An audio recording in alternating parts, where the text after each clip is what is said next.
When I started writing about Bitcoin, I focused a lot on the price. And I can't say I regret that. It's just a lot of people get into it because the number goes up and they want to have more money. There's nothing wrong with that. It's part of what attracted me to it. So if that's the case, that's where we're meeting people, right? I used to be a teacher and a social worker, and we always talked about meeting people where they're at. Let's explain to them that historically there's these cycles. They tend to happen, they tend to play out. But I wish someone just told me, hey, take like however much per week or per month and just put it into Bitcoin during the bear market. Just don't even think about it. Just do it. And in the meantime, read some books on Bitcoin, listen to some podcasts, etc. Hey guys, welcome back to another show today. I'm here with Frank, which is Bitcoin Magazine business and political correspondent. How are you doing, Frank? Doing well. Thank you for having me. It's a pleasure. I stumbled across an article you wrote on January 9th, and I think it was called Don't Buy the Bitcoin Dip. Do you mind to elaborate? Because I thought it was super interesting. Yeah, I was wondering if I would still have my job the next day. So yeah, I wrote a piece called Don't Buy the Bitcoin Dip, and I wrote that for Bitcoin Magazine. So there's, we have a new format at Bitcoin Magazine called Takes. And in the Takes, we offer our own opinion on things. And that's what I would have told, let's say if like one of my family members came to me and said, I keep hearing about Bitcoin, should I buy it right now? One, in the piece, I said this as well, I would tell people to still dollar cost average. And I always tell people to dollar cost average and to have that be like their tuition, to start investing a little bit and to make that sort of the down payment for the education that they're going to commit to when it comes to learning about Bitcoin. But when it comes to buying the Bitcoin dip at this point, I mean it. I didn't buy the dip. I've been buying Bitcoin. I'm not saying this to be like, oh, I did that, but I was buying it when it was $15,000, $16,000 2 years ago because I believed in it. Was I putting all my money in at that point? No, but I was definitely buying it. And when people were asking me, is Bitcoin dead because of FTX? My answer was no, at least I don't think so. I mean, at that point, I was a little bit nervous. Maybe the government would crack down harder and try to do stuff like, I don't know, regulation around stopping people from holding their private keys. I have no idea, but it was, I wrote the piece because, I mean, we're up 600% since the lows. And I'm not saying we can't go up another 200 or 300% from here. We can.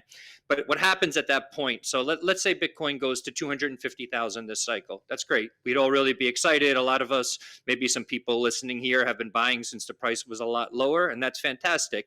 But when people are cheerleading, buy the dip, the connotation there is sort of like, take a chunk of your money and put it into Bitcoin right now because you're going to get rich if you do that. That's the connotation, which means it's not literally what people are saying, but that's what's implied, at least in my mind. So what I'm trying to tell people, one, I won't say it was clickbait, but I will say it was provocative, meaning it's going to, why would this person from Bitcoin Magazine tell me not to buy the dip? And in the piece, what I outlined was simply that in previous Bitcoin cycles, we've either come very close back to the all-time high from the previous cycle, or below it. So in the last cycle, 2 cycles ago, the previous high, the high was 20,000, and we came all the way back down to 15,500 in this last bear market. So what I'm saying to people is like, if we do that again and we come back to about 69,000 in the bear market, well, that's a lot bigger of a dip than buying at, I think when I wrote that piece, it was 95,000. That's a significant dip. The other side to that, and I tried to respond to people's comments, like, why would you tell people to not do this? Aren't you a Bitcoiner? Yes, I am a Bitcoiner in the sense that I love Bitcoin. I love what it stands for. I own Bitcoin. I support the protocol. I'm not a cheerleader and I'm not a propagandist, though. So that's the thing. It's like I'm not trying to. I think that approaching Bitcoin with nuance is really important.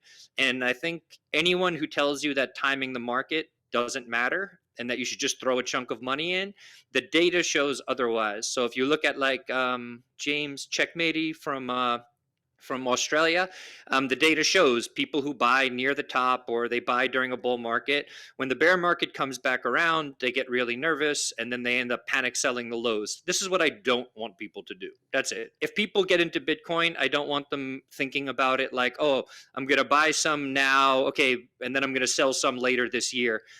I'm just trying to get people out of like thinking in terms of a trading mentality. If they want to do that, no judgment. Totally cool.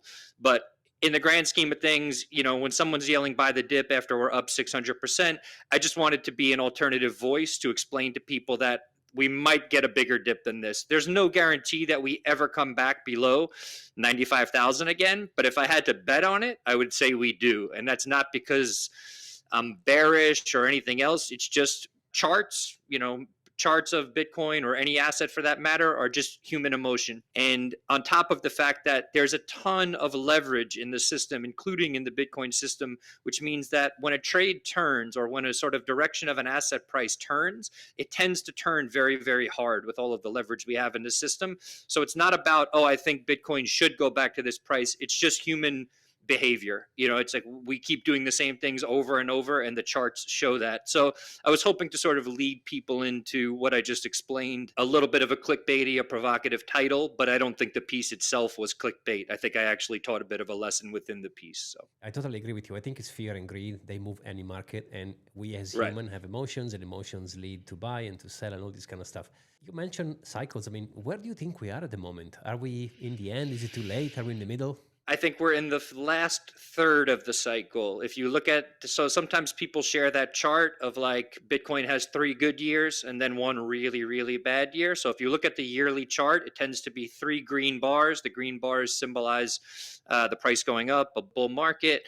And then the bad year is really, really bad. And the thing about Bitcoin, someone said this a while back and it stuck with me. Bitcoin tends to take the elevator up and then the escalator down. So it sort of goes straight up.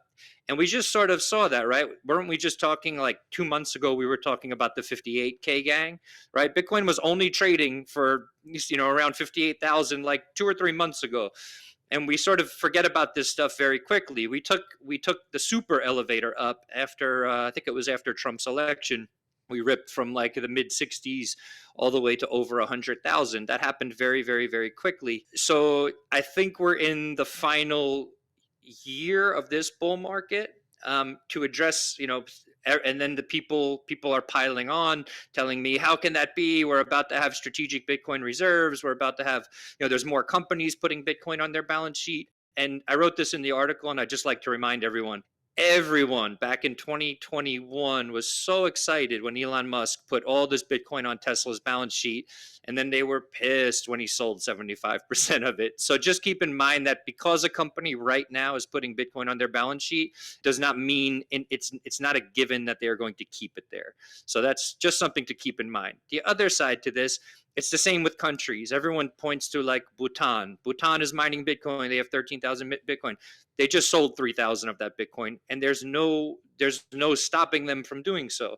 So yes, will countries start to accumulate Bitcoin and put it on their balance sheet? Sure. Does it mean they're going to keep all that Bitcoin on their balance sheet? No. Same with companies. Again, not trying to be bearish. I'm just trying to. I use this is all factual evidence. Some people said like, why are you ignoring facts? I'm like, no.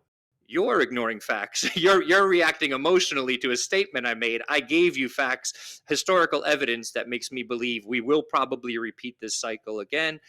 So to answer your question in short, yes, I think we're in maybe the 7th inning, the 6th or 7th inning of the bull market, and which in my opinion is kind of late. That's not the best time to be buying a dip. That's just my opinion, and you could call it like a fiat mindset.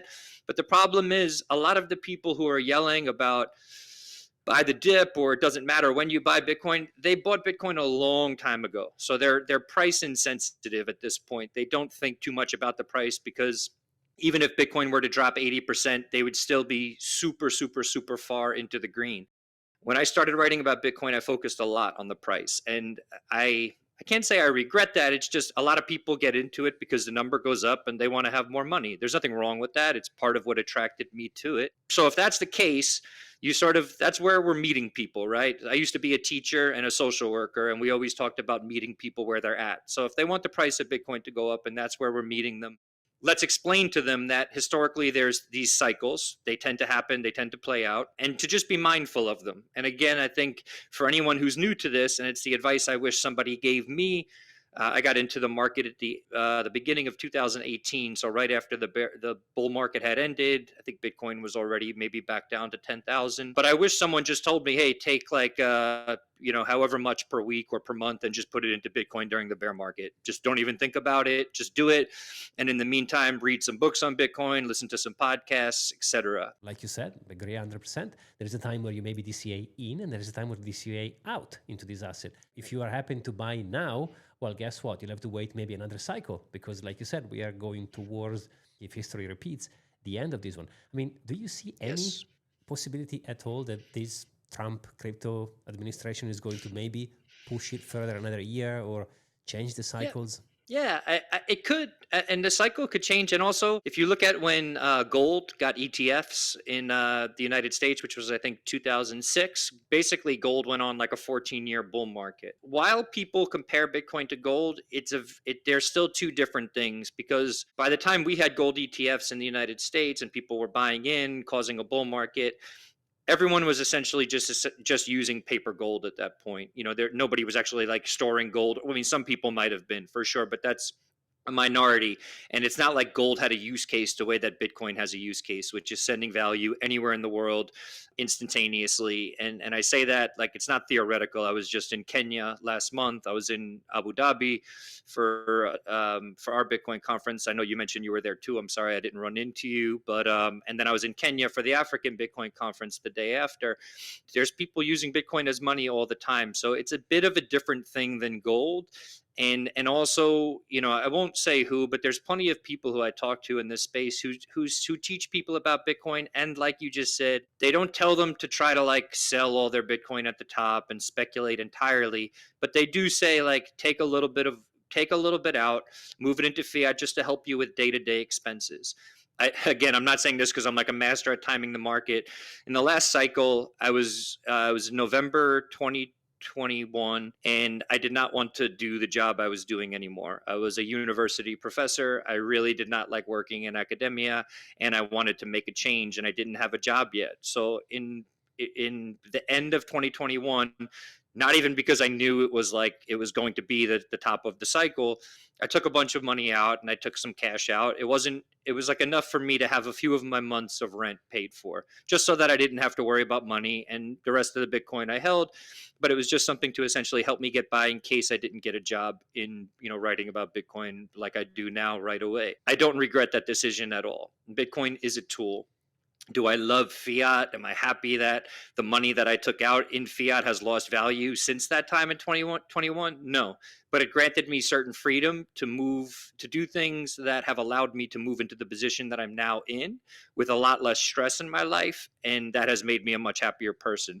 So again, part of the reason for that piece, part of the reason I try to write about Bitcoin with nuance instead of just cheerleading, is to get people to think for themselves. If you put $5,000 into Bitcoin and that has turned into $25,000, there's no shame in taking that $5,000, the initial deposit out. You still have $20,000 in Bitcoin. You have no principal at that point. It's fine. Like, the world is not going to end. If we were already living in a world with CBDCs and our money expired and we were dealing with all that, I would probably have a different opinion. We're not there yet, though, and I think it's important to keep that in mind. We were talking about Jeff Booth earlier. One of the first people who I heard say you're going to need some fiat to get through this part of the change, of the sea change, is Jeff Booth. Does that mean Jeff Booth isn't like a good, decent human being and a solid Bitcoiner? No, quite the contrary. He's just a realist. He's just looking at the world. The majority of our world, I mean, 6% of the world even owns Bitcoin? I would say of that 6%, maybe 1% kind of understands it, and then a fraction of 1% really understands it. You'd be ignoring that reality to say, just live on a Bitcoin standard or whatever else. There's more and more ways to do that, and that's fine. But a lot of the people that I hear saying that have been in Bitcoin for a long time. And again, they're much closer to being price insensitive when it comes to their stack, because they have enough of it where an 80% drawdown would still have them sort of in good financial standing. The market will take it off you anyway, because you will be forced to sell it at the worst time ever. There is no use for an asset nobody sells. It's all about greed and fear in the end, like we said. But if everyone would hold their Bitcoins for their lives, well, then there will be no value because there will be no transactions. So I think it's Can fair to say we have to make it move, right? It makes sense. I think another thing to keep in mind, one of my coworkers, Shinobi, shout out to Shinobi, wrote a great piece called Use It or Lose It. Not only does Bitcoin, not only does it not have value if we just hold it forever and never use it, the protocol will fail. You need, because we have a block subsidy reduction every 4 years, the halving, we get their miners earn less and less Bitcoin. If people aren't using Bitcoin and there's no transaction fees for that will sustain the miners, which is essentially the security budget for Bitcoin, the protocol will fail. So this idea of just holding Bitcoin, never doing anything with it. Now, selling a little bit of Bitcoin for fiat and using Bitcoin are two different things. And I didn't get a chance to put this in that piece. I initially had a bigger disclaimer that said, I fully understand that people around the world, who are living in hyperinflationary environments, it's a different scenario than me talking about this. Someone who lives in the United States using US dollars. I lived in Venezuela under Chavez. I saw hyperinflation happen in real time. It was brutal. To someone there, obviously it's a much different scenario. It's probably good it was probably good over the last 15 years to put money into Bitcoin at any time during the cycle, because essentially compared to their currency it was always going up. So circumstances are different around the world. I was just in Kenya. Like I said, people use Bitcoin as money far more than they're using it in the United States as money. There's a great app called Tando, shout out to that team, where it interfaces with the traditional mobile money system there, where you could basically pay an invoice on the back end in over Lightning, and then the company pays it via their mobile money system, Kenya's mobile money system, for you. Those solutions are amazing. Those solutions are great. But another thing about living in a place like the United States, we have relatively functional payment apps. I won't even say relatively functional. You may not philosophically agree with Venmo or PayPal or fiat in general, fiat money, but these things function. When you're living in other systems where there's nothing that's functional, then Bitcoin is a totally different animal. And I document a lot of that. I also write for Forbes, where I document Bitcoin adoption around the world. And I've lived in places that are cut off from the traditional financial system. But the average person, to go back to the piece that I wrote, the average person who sees buy the dip and doesn't know better, they're just thinking, I'm going to make more of my fiat. I'm going to make more in fiat. And this is where they're coming too. So again, it's with this stuff, we just need to be mindful of the fact that a lot of us in this space, maybe listening to this podcast, are far further down the rabbit hole than the average person who is coming into this space, seeing people yelling, do this, do that, and not having the proper context to sort of understand what the repercussions of doing this or that might be. Do you also agree that maybe with the ETF and potentially countries stacking sats, we could Yep. reduce the movements? This is my hope, but I will quote Jack Mallers here, who says Bitcoin, it's pristine collateral, but it's one of the easiest things to sell when you get into a bad financial situation. So that's why people sell it when the market turns down. So if you have your house and Bitcoin, especially if you're married or something, like, you're not selling your house. Like, this is not the way that life is going to go. So your Bitcoin is an amazing asset, but it is something that people tap into when they need it. And ideally, like you said, maybe they should tap into it a little bit when the market is frothy versus when the market turns down. But again, human behavior, we don't always do that kind of stuff. I very much hope the volatility lessens, because I think it will cause less people to panic sell. I don't know, because even if the volatility is only, let's say, 60%, it's still a lot of volatility for the average person. If you buy at 250,000 and it drops 60% to, what is that, about 100,000, that's not fun. I mean, it's not a great scenario. So, but yes, I do think the volatility lessens. I think that's a good thing. And for the people out there who look at the price of Bitcoin and think, oh man, I wish I got in when it was $1 or $10, like we were talking about Da Vinci earlier. Yes, but I don't think my guess is that you would not have been psychologically prepared to buy Bitcoin at $1, watch it go to 100, watch it come back down to 10. There's no way. And I think you're ignoring the fact that there was like much fewer educational resources out there. This idea of even being a Bitcoiner, a Bitcoin community, was hardly a thing back then. So if you were buying back then, you were like borderline insane in a good way. I say that lovingly. You were a hardcore libertarian, a hardcore anarchist, a hardcore cypherpunk, and I don't say that to be mean. Like, these were people who these are fringe beliefs, right? The average person doesn't even know what these words mean that I'm saying. So what I would say to people now is that, sure, like you might not get the same returns in Bitcoin if you're investing in it now, but there's an industry around it. There are educational resources. There's the concept of Bitcoin being a store of value. My editor, Pete Rizzo, the Bitcoin historian on X, whenever I bring stuff up and say something, he's like, that is not how it was, 12 years ago. It's just not, it just was not like that. And it's like, oh, so I'm looking at this through this lens of like today's lens of like what Bitcoin has become and everything. Whereas I think people just don't understand what it was back then. It was so much easier to lose it. There weren't, in the early days, there was no hardware signing devices, wallets, whatever.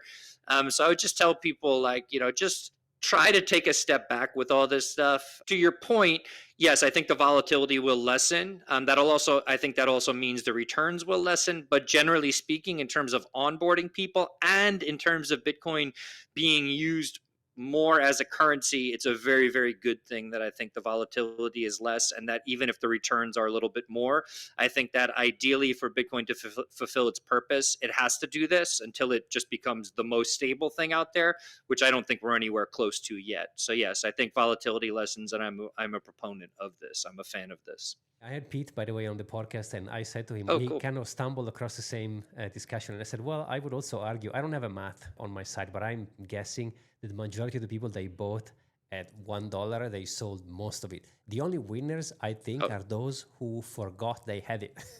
So Totally. imagine 100%. because otherwise, I mean, come on, man, it's $100,000. You buy at 50 cents and you're selling nothing. I would have also done it myself if I could. In fact, I No was telling you question. my experience, right? Like if I could have Yep. sold it when I had it, I would have. Like I got scammed, but otherwise I would have sold maybe not all of it, but most of it, right? Ideally, what are we doing this for, right? We're doing this to get free, and it's one of the reasons. I fully believe in the power of Bitcoin, and I also believe in supporting it, in defending it, in holding it, in using it as money. All of these things, I'm 100% on board, but also just fully cognizant of the fact that having a little bit of extra cash is going to make me freer in the short term. So it's about finding that balance, right? So like, let's say you are in a similar position with me, or like you made this investment, you did 10x or whatever, maybe you did buy the bottom at 15,000 and it goes to 150,000. If having some cash in the short term is going to make you freer, that's fantastic. Would I recommend, let's say you bought a third of a Bitcoin at the bottom, you put $5,000 in, would I recommend selling that $50,000 now or whatever it is?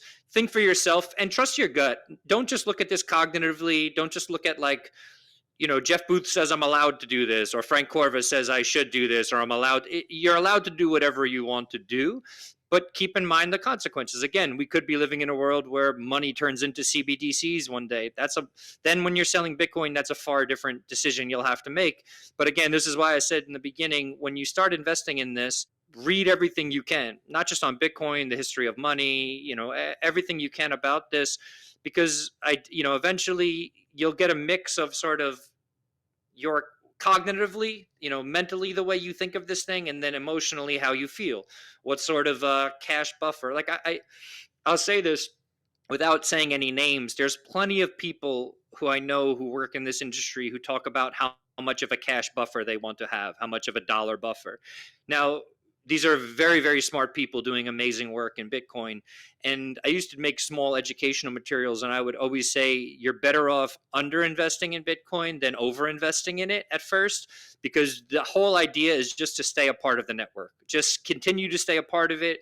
Don't let it put a sour taste in your mouth. Continue to learn. And then, yes, after 5, 6, 7 years, maybe when the price matters a little bit less, you can have a ton of your wealth stored in it, and it becomes a different animal at that point. But especially the people who have been through those 7 years, longer, 10 years, 13 years, we should be talking about the process, especially the first 4 years, which are really tough. I mean, there's plenty of sleepless nights I had while the price was going down in this last thing. People don't talk about that because you have to be tough and like, oh yeah, like this doesn't affect me, 1 Bitcoin equals 1 Bitcoin. Not really. I mean, yes and no. And all I would tell people is do what's right for you. And I would say on the flip side of that, get ready to embrace some discomfort. This is not a fun ride. The beginning of this ride is not fun. It's confusing. You're panicked. You think the world is crashing while Bitcoin's price is crashing. It's really, really tough. So, you know, while you have to sort of ease into it and think for yourself, understand that there's going to be a part of this that is going to be very, very uncomfortable. But that's when you learn. That's when you learn whether or not you truly believe in this protocol and whether you want to defend it, or whether you just want to sort of go back to a fiat world, something I don't recommend doing, a purely fiat world. And yeah, it's not easy, but like a lot of great things in life, so like behind me, you can see I have some bicycles. If you're confused as to what that is, I train for Ironman distance races, so long distance in swimming, biking, running. That's hard to do, but I'm 42 years old. I'm in pretty good shape, and there's benefits to doing hard things, including getting involved with Bitcoin and learning about it. There is a balance in between all in fiat, all in Bitcoin. And Yep. you have to have, I agree, you have to have a position in cash. You can choose depending on your lifestyle. Also, Bitcoin to a philosophical level, I don't think anyone really knows what it is. We can only interpret the blank spaces, right? Because at the end of the day, it's code. Totally. It's code. Yep. And we can decide how we think Satoshi vision was. But funny enough, we've seen a bunch of forks, which mean people disagreed already. So who am Yep. I to say to you how to use your Satoshis? I like to talk about the Chinese Tao a lot, which has black and white, and in each you have a dot of the opposite color. I think it's Yep. how I see the fiat and the Bitcoin universe. They Okay. cannot coexist together, but you have to have a pinch of the other into. 100%. No, I think I interviewed Alex Leishman from River, CEO and CTO of River, very, very intelligent human being. He said something about Bitcoin. He said just the fact that it's an alternative ideally makes other systems more honest. You can simply say, well, if this system is sort of rotten, I could just go over to this other system. The fact that it's there potentially has a catalyzing effect on making other systems better. People might disagree with that, but I thought it was actually a pretty astute comment. And even beyond that, the fact that it's there and it has certain properties, and that now we can do things like proof of reserves, whereas a bank is not going to do that. A bank is not going to give you access to its servers to tell you how much cash it has, or it's not going to happen. So I'm probably not going to do a good job of putting this into words, but to reiterate what Alex said, the fact that it's an option and that it has certain properties, it now shines a light on everything else that doesn't have those properties, and that at least makes us mindful. So for example, I still hold a certain amount of cash. It's enough where it can help me pay a few months of my rent if I need it. But if, let's say, tomorrow an authoritarian ruler takes over the United States or whatever, and my bank account gets frozen, my world isn't going to end. So it's like, that's the balance that I had to find for myself. Like, here's how much I'm comfortable doing, keeping in cash.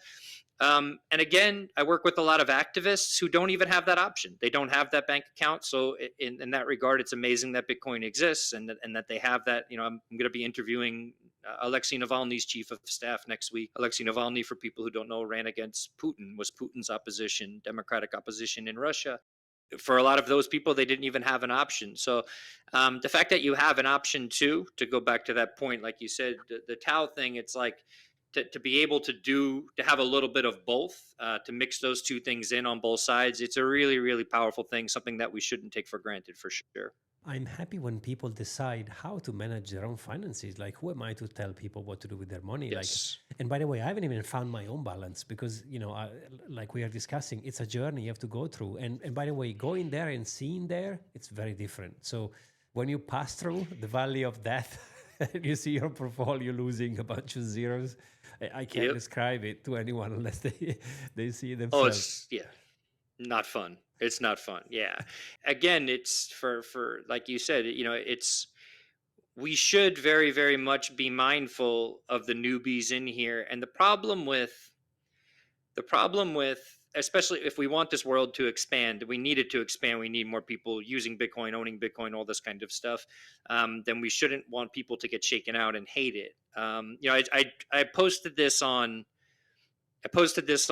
Nostra and on Twitter about 3 weeks ago. I said, when I'm on a date and I'm not really feeling it, I just tell the woman, across from me that I write about Bitcoin for a living, and she leaves. Because the average sort of, the way most people's story, and people have told me this, like normies, quote unquote, is they know someone who bought it if it wasn't themselves, and then the price went down and they thought it was a scam and they did this. Like, that's the average story. Still, the average story is not like the history of like the cypherpunks and what it's like to have money that doesn't have a third party intermediary between it. Like, this is not the average story. And a lot of this perspective that I have comes from teaching. So I was a language teacher for 12 years. I taught immigrants how to speak English. And you have to think about it like English to me is like breathing oxygen. I grew up speaking English. So I don't think twice about it. You have, when you start teaching beginners how to speak English, it almost reminds you of what you take for granted, right? It just in term with any language. I mean, that could go for a Mandarin teacher or an Italian teacher, whatever it is. But that's the mentality that I wish people had more experiences like that, because I think it would make them a little bit more understanding of what it's like to get newbies into this space. If I were to go back 7 years and I heard someone screaming about like Austrian economics and like the importance of peer-to-peer transactions, and I had no frame of reference for any of this stuff, I'd either ignore it or be scared. That's it. I wouldn't be like, oh, that sounds great. That's just me, and I think that there are a lot of other people out there like me. So it's funny. I'm giving a talk at Adopting Bitcoin Cape Town next week, and it's a talk on writing about Bitcoin. And the idea, I think a lot of people think like, oh, but the market is so saturated with writers and content producers and this. 96% of the world or 94% of the world doesn't know what this thing is. Like, whatever, let's just say it's 80% of the world doesn't know what this thing is, and all those people have completely different lived experiences, different levels of education, different levels of jobs and understanding of the world. So there's room for tons of people to make content, to write, to create educational materials, because what you should be doing isn't just copying like what Me Premier Bitcoin did or something. If you look at a program like Bitcoin Dada, it's a program for African women. They said we couldn't use the Me Premier Bitcoin education system because it just, certain parts of it just wouldn't resonate. I heard the same thing from people in Suriname. And so the idea here is like, look internally. What's your experience with Bitcoin been like? So on a personal level, then think about your society. Why is Bitcoin important within the context of your society? And then write to all of those things. And then as you do it, be as honest as possible. There's a Kenyan woman, I won't say her name, but she published a piece on the Lightning Network the other day. And she said in 2022, somebody asked me to pay a Lightning invoice and I had no, or to send a Lightning invoice, and I had no idea what they were talking about. And I thought that that was the most powerful point of the piece, because this is a prominent Bitcoiner who's saying that 2 years ago, 2.5 years ago, she had no idea what this thing is, and that now she probably takes for granted. That's the sort of stuff that makes people feel comfortable not knowing. Oh, it's okay. I don't know what that is either. Okay, but she didn't know 2.5 years ago. Maybe I can be like her, learn today, and then in 2 years, from now I could be like her and maybe have, a presence in the space or more knowledge of the space. I'm not saying everyone necessarily thinks like that, but by being honest and sharing our personal experience, and I would encourage people to stay away from the slogans. They're okay. Like, I don't love them all. Like, I wrote, buy the dip, or like fix the money, fix the world. It's not that easy for a lot of people. So for example, like Roya Maboob, Afghan woman who helps Afghan women who can't go, who the government doesn't allow to go to school after grade 7 or something. Just fixing Bitcoin doesn't fix that for them. Bitcoin helps in that scenario, in that it can be, they use that money to pay teachers and an underground network of teachers in Afghanistan, but that Bitcoin is only part of that story. Bitcoin is a tool in that story. There's still people doing brave, courageous things. There's still a lived reality that people experience that you have to acknowledge. So when you write about Bitcoin, or when you teach, or when you make a podcast, my suggestion is really try to speak to that place of sensitivity for yourself, what attracted you to Bitcoin, and be really, really honest about what's difficult to grasp about it. Do the best you can to be there for people without burning out or going crazy, but really approach it through the human lens. Don't approach it through the lens of like the slogans and the cheerleading and everything else. Really, really consider why somebody might need this. I know in the United States, like, A lot of people don't. They speculate in markets via the S&P 500. If they want to hedge against inflation, they can buy gold, they can do this. They're swimming in different opportunities that allow them to get out of the dollar being debased.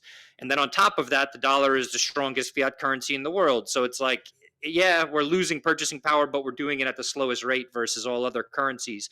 If I don't consider those things as a writer, writing for a US audience, I'm going to reach less people. There's no question in my mind. So again, yeah, do that work and play the long game and trust that your lived experience is somebody else's experience, and that it will resonate with people. You'll find your tribe and the type of people that want to sort of listen to your experience and then learn from your experience. I used to do a podcast where I mostly spoke with people from the Bitcoin circular economies. I really love the concept of the circular economies, Bitcoin Beach, Bitcoin Akasi, Bitcoin Kampala. There's something very special about that, and it's also, I really respect the people who start and maintain these things, because as you know, teaching people about Bitcoin, their first thought when they look at you is like, oh, you're a scammer, you're this, get out of, get away from me. So it's hard. It's like the idea of cold calling, like calling someone randomly and saying, hey, do you want to buy this thing, or do you want to whatever. It's really, really difficult. It takes really thick skin to go and do that kind of stuff. But that was my niche. I really respected what people in these places were doing. I wanted to learn more about it. I've been to a lot of those, well, not a lot, but 4 or 5 of those circular economies now. And while I was there, I felt it even more strongly. I'm like, this is truly amazing.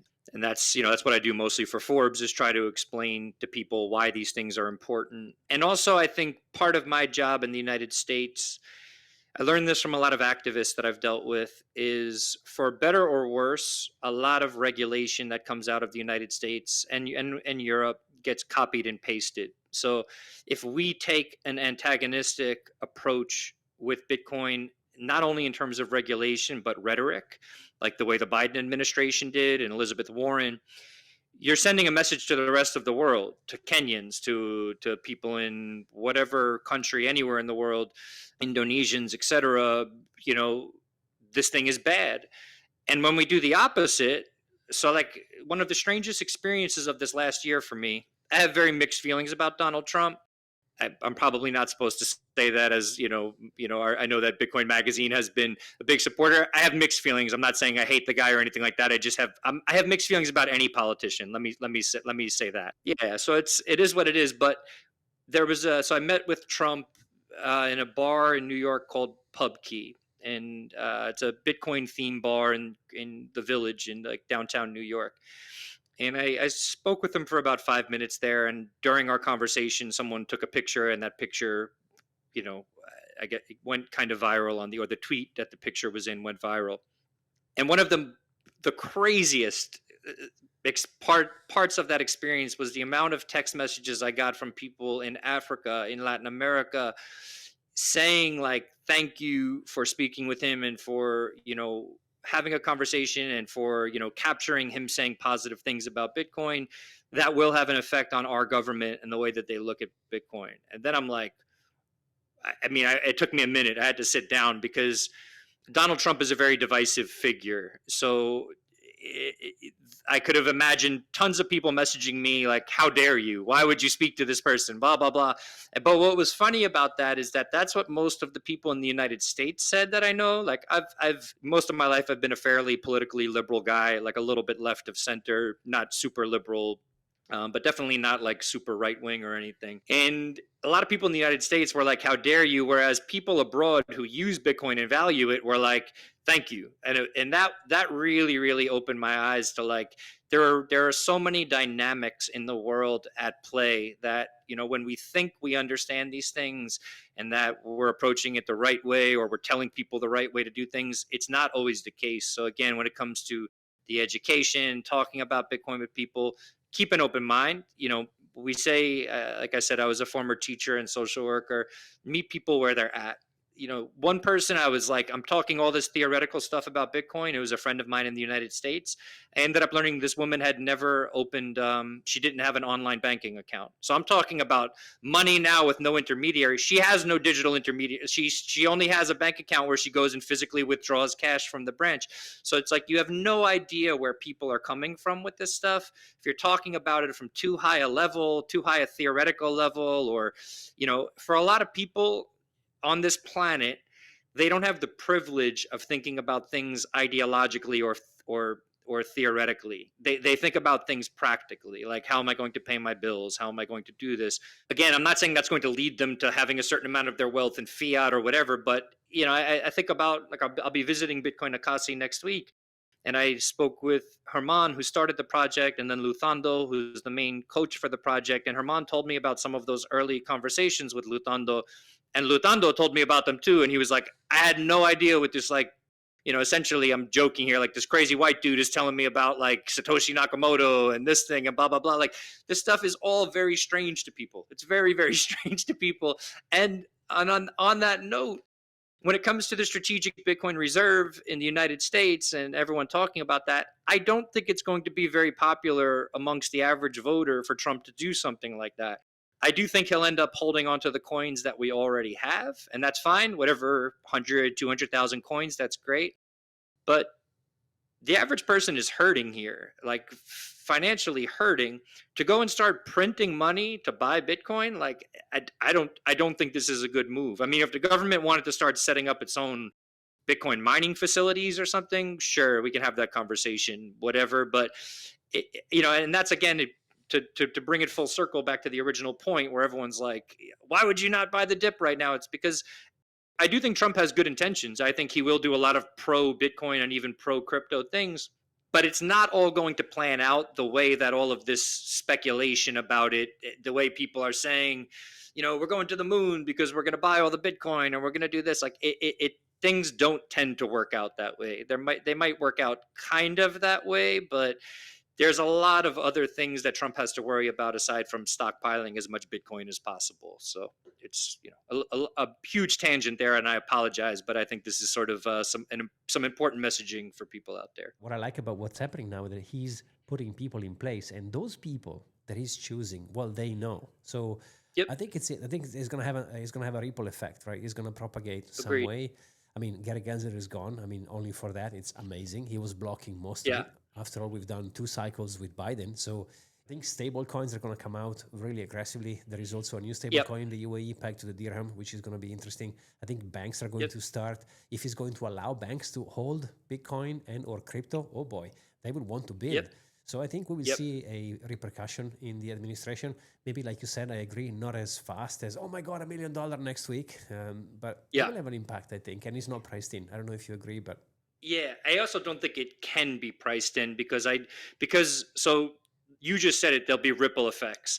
We don't know what those ripple effects or how big they will be. You can't know that. So if something really big happens in the United States, you have no idea who then sees that and says, okay, then we need to do this and blah, blah, blah. There is one thing I would like to say about stable coins. I have very mixed feelings about them.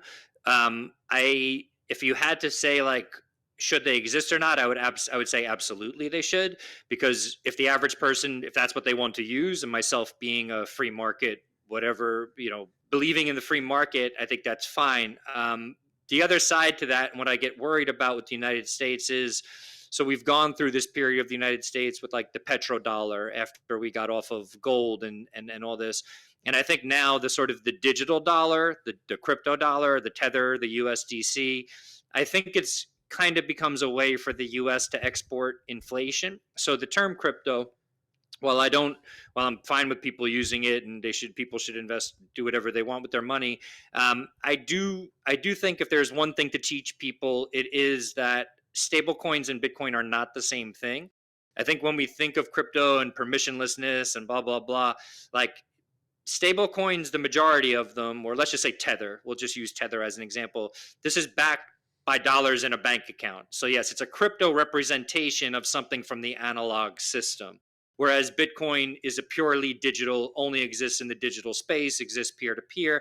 So I would say with this stuff, if we are going to talk about crypto more broadly and what things look like moving forward, I think I won't say it's never too early to have this conversation with people, but I do think it is an important part of the educational process.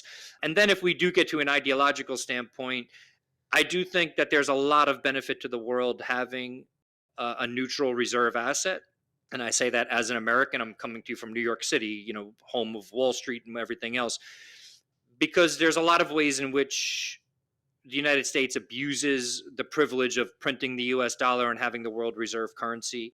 I have very, very mixed feelings about the stablecoin industry, but like you said, I do think that it's inevitable. So the other thing that we shouldn't do is put our head in the sand. It's going to be a piece of the equation, and we should think about, if we are using them, again, how much of that, and to almost treat that more like a bank account. Tether can freeze your account. Your transactions can be stopped, and right now that mostly happens at the request of maybe the FBI, if there's somebody using it for fraudulent activities. But there's no guarantee that in a year from now, USDC or USDT or Tether or Circle doesn't come out and say, okay, well, if you're not using a KYC wallet, you can no longer use these things. They have that power. They could do that tomorrow. A lot of people also don't know with USDC, there are things that you cannot spend it on. You can't spend it on things like, I think, guns, or like there's certain things that you can't use it for. So when we do educate, and I wouldn't say this is the place to start from, I do think it's important to sort of explain, yes, a stable coin holds value in a different way, like a slowly diminishing way, like the US dollar. Bitcoin is far more volatile, but there are some significant differences in terms of like true permissionlessness, being digitally native versus having an analog representation or underlying asset. So yeah, when I hear the word stablecoin, I'll shout out to Mark Goodwin and Whitney Webb, who do a lot of really good work around stablecoins and things that we should be wary of. Just stuff to pay attention to.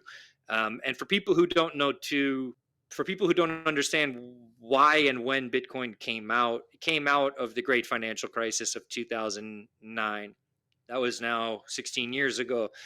And it came out as an alternative. I won't say a replacement, because people should be able to use whatever they want in terms of money, but an alternative to the US dollar. So just for historical reference there, it is important to understand that Bitcoin side it's in a class of its own amongst other crypto assets. I think there are other crypto assets that have great use cases. We were talking a little bit earlier about Monero.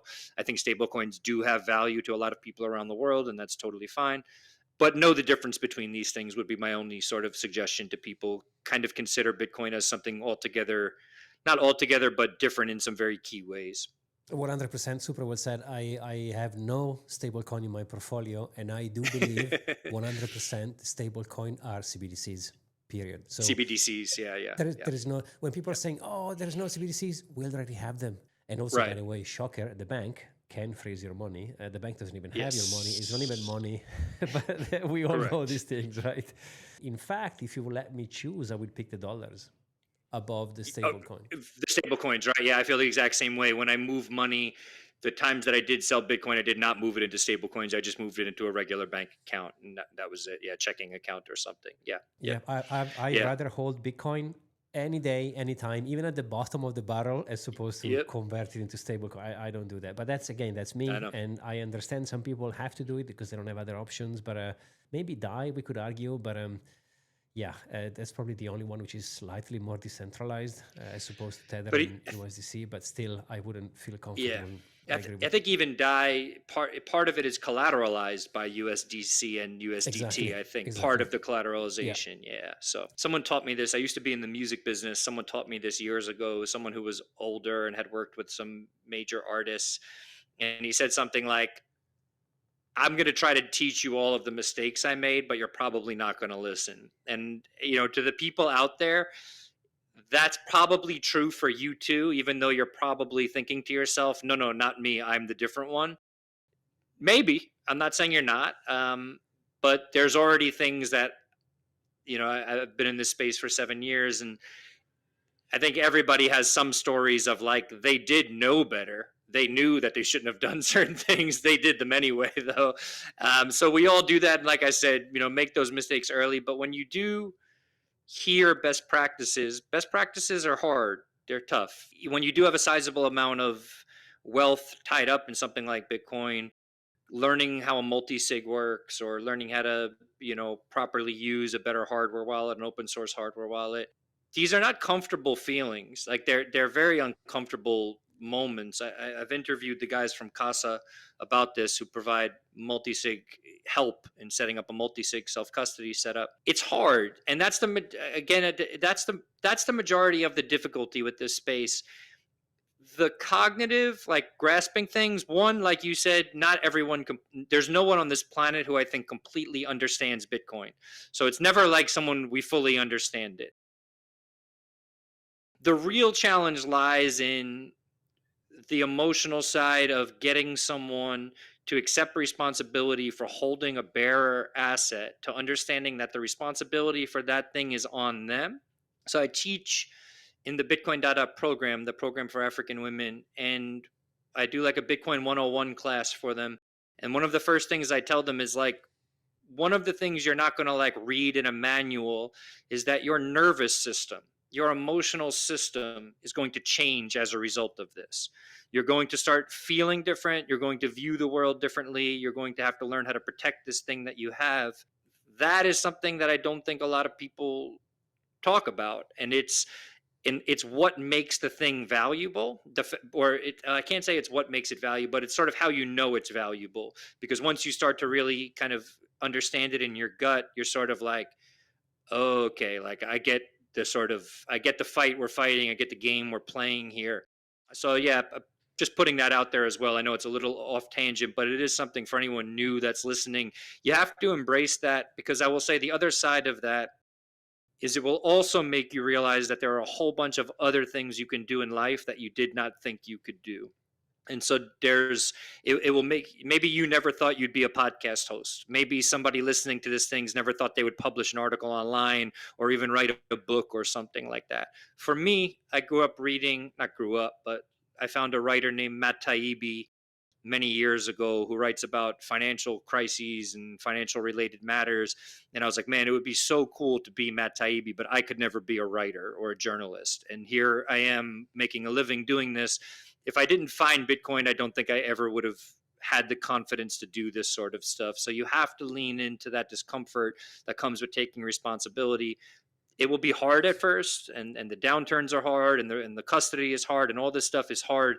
But much like the Bitcoin protocol itself has been hardened, has been battle tested, if you really want to sort of understand what this asset is and what this network is, you're going to go through that same hardening and battle testing. The idea is not to come out on the side and to be really mean, quote unquote, like a toxic maximalist. When I say hardening, it's not like become an emotionally terrible human being and, yell at people and blah, blah, blah. It's to understand the true value of financial sovereignty, of having control over your life in a way that no human being before us has ever had the opportunity to do. One of the best ways I ever heard Bitcoin described was by a woman. Why am I spacing out on her name right now? Newsletter called Crypto is Macro, Noelle Atchison. She said, for the first time in human history, we have a piece of technology that's more powerful in the hands of individuals than it is in the hands of institutions. That's such a powerful statement to think about. I mean, Bitcoin is inherently more powerful in the hands of the average human being than it is in the hands of the average government. It's a more powerful tool for the human being. So all things to think about. Again, some of this is a bit theoretical, but I would say allow some of the theory to maybe excite you and to pique your interest, and to be the thing that comforts you a little bit when it gets difficult, because you'll need that. You'll need to find like something to hold on to and believe in. So allow some of that theory to guide you while you do the work to understand what this thing is more practically and how to store it, use it, protect it, etc. That's the real proof of work, I think, understanding Bitcoin to begin with. That's why we need to 100%. work. Yeah. But Frank, man, Yep. you've been an absolute legend. Thank you so much. Guys, as always, in the description, you will find Frank profile. One, you have to follow his Twitter account. And two, please read the article we just discussed about, which is going to be in the description, and many other more. I actually read all of yours. Thank you for contributing in this Thank space, you. man. I really appreciate it. That means a lot. Thank you so much for having me on. Thank you to everybody for listening. Sincerely appreciate it. Thank you. It's a pleasure. Thank you guys for watching, and we'll see you on the next one.